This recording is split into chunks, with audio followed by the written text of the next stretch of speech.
श्री गणेशाय नमः. अवधूत चिंतन. श्री गुरुदेव दत्त. श्री स्वामी समर्थ. जय जय स्वामी समर्थ. देव म्हणतात, जेव्हा तुम्ही माझ्याजवळ जी काही प्रार्थना बोलून दाखवता ती तुम्हाला असे वाटते की त्वरित पूर्ण व्हावी, तर मग त्यासाठी तुम्ही काय कर्म करत आहात ते एकदा पडताळून पहा. देव म्हणतात, जर तुला इच्छा आहे की ते खूप काही मोठे आशीर्वाद प्राप्त करावे, तर तू ती कोणती कर्म करत आहेस? जरी आज माझ्या वाक्यांवरून, माझ्या उपदेशावरून तुला काही टोचणी लागत असेल तरी ठीक आहे, कारण तू ते पाहावे अशी मी तुला आज्ञा करतो. जर तुम्ही काही खूप मोठे ध्येय ठेवू इच्छिता, तर तुम्ही तुमची कर्म देखील त्याच मार्गाने नेली पाहिजेत. देव म्हणतात, जर तू आणि तुझा संपूर्ण कुटुंब इतके सुरक्षित आहात हे मी तुला कितीदा सांगूनही तू खूप काही गोष्टींमध्ये इतका गुरफटण्याचा प्रयत्न करत आहेस. मला माहीत आहे की तुला अक्कलकोटलाही यायचे आहे, पण जर परिस्थिती यावेळेस साथ देत नाही आहे तर कसली ती घाई? अरे बाळा, तू जिथे माझे नामस्मरण करशील तिथे मी तुला प्राप्त होईल. जर तू तुझ्या देवघरासमोर माझे नामस्मरण करशील तर तुझ्या घरातील देवघरातील त्या तस्वीरीत सुद्धा तू मला प्राप्त करशील. किंवा जर तुमच्याकडे कोणती मूर्ती असेल तरी त्या मूर्तीतून मी तुला आशीर्वाद देईल. मी तुला कितीतरीदा संकेत देत असतो, पण तू आहेस की त्याकडे दुर्लक्ष करतोस. बाळा, तुझा हेतू मला माहीत आहे, तो चांगलाच आहे, पण घाई करू नको. तुम्हाला यायचे आहे ना? होय, मी तुम्हाला ती संधी देणार आहे, पण आज निश्चिंत राहून नामस्मरण करा. तुम्ही जी काही पूजा करत आहात ती मी प्रेमाने स्वीकार करतो, कारण मी तुझा देव आहे. तुझ्या मनातली प्रत्येक इच्छा मी पूर्ण करीन, जर ती खूप काही चांगल्या दिशेने घडवण्यासाठी तू तयार असशील तर. बाळा, कारण तुम्ही रोज नवीन काहीतरी संधी आणि नवीन काहीतरी मनातील विचारांमध्ये गुरफटता. जेव्हा दिवस निघतो तेव्हा तुमच्या मनात ते अनेक प्रश्न उत्पन्न होतात. तेव्हा तुमचे मन स्थिर करण्यासाठी आम्ही तुम्हाला सांगितले आहे ते नामस्मरण. चित्त एकाग्र करण्यासाठी सांगितले आहे ते नामस्मरण. तेव्हा तुम्ही इतरत्र भटकू नये. जर तू कुठे जाण्यास असमर्थ असशील तरीही तू जिथे आहेस तिथे तुला माझी प्राप्ती होईल, फक्त नामस्मरणाने.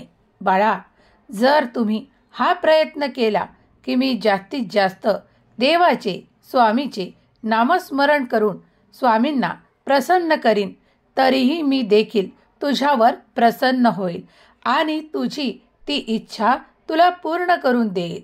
बाळा, तुम्ही जे कर्म करत आहात ते मनपूर्वक करा, कारण तुमचे मन विचलित होऊन तुम्ही सैरभैर व्हाव असे मी सांगत नाही. देव म्हणतात, जर तुझ्या मनात अनेक प्रश्न असतील त्या क्षणाला थोडा धीर धर, थोडा संयम ठेव. सगळं काही नीट होणार आहे. जर तू या पद्धतीने कोणताही निर्णय घेशील आणि तो चुकीचा ठरेल, त्यासाठी सर्वात पहिले मन शांत कर, एकाग्र कर, देवाचे स्मरण कर. देव तुला चांगलाच मार्ग दाखवतील. जर तुमची संपूर्ण श्रद्धा श्री स्वामी समर्थ माऊलीवर आहे तर स्वामींचे नाम जाप हे सर्वाधिक मौल्यवान आहे. तेव्हा तुमच्या मनाला ध्यास लागू द्या तो स्वामींच्या नामाचा. तुम्ही जिथे बसले आहात त्या ठिकाणाहून तुम्ही स्वामीचे ध्यान करा. तुम्ही अक्कलकोटला जाऊ इच्छिता तर विचार करा की आता तुम्ही प्रत्यक्षात अक्कलकोटला आहात. तुम्ही स्वामींच्या समोर उभे आहात आणि स्वामी तुम्हाला आशीर्वाद देत आहेत. त्या क्षणाला तुम्ही त्यांचे दर्शन तिथे बसले आहात तिथेच प्राप्त कराल. देव प्रत्येक क्षणाला प्रत्येक ठिकाणी हजर आहेत. तेव्हा त्याचा अनुभव तुम्ही प्राप्त कराल. फक्त तुमचा विश्वास अटल पाहिजे. देव म्हणतात, जर तू तुझ्या विश्वासाने अटल आहेस तर माझे दर्शन तुला बसल्या जागी होणार आहे.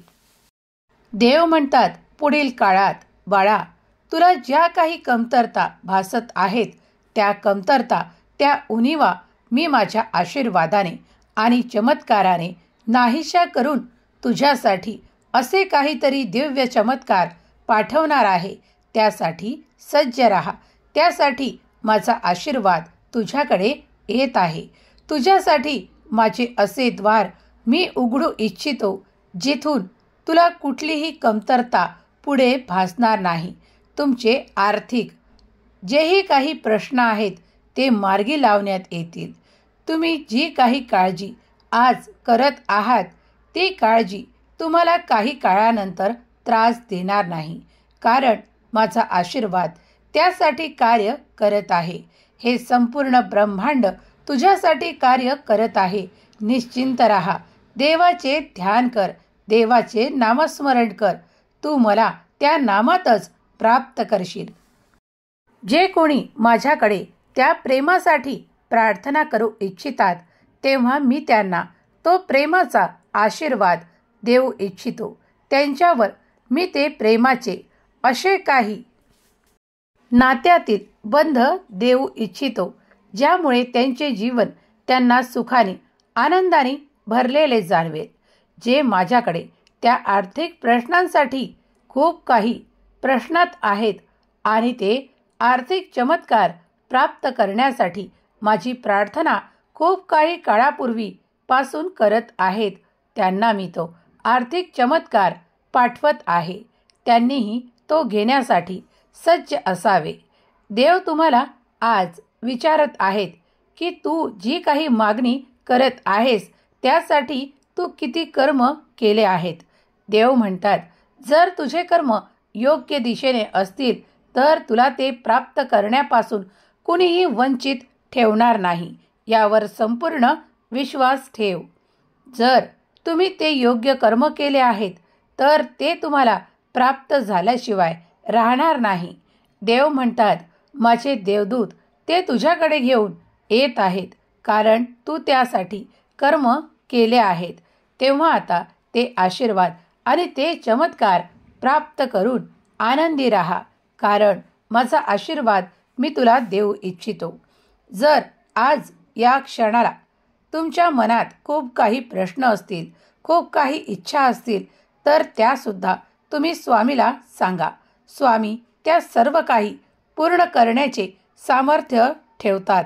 देवात ती अद्भुत शक्ती आहे जी तुमच्या विचारांच्या पलीकडे कार्य करते.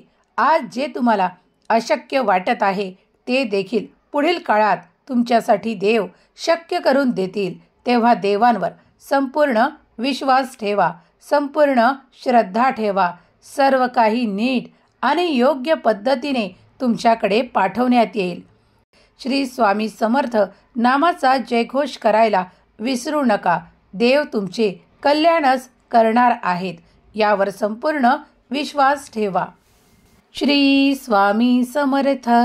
जय जय स्वामी समर्थ. श्री स्वामी समर्थ. जय जय स्वामी समर्थ.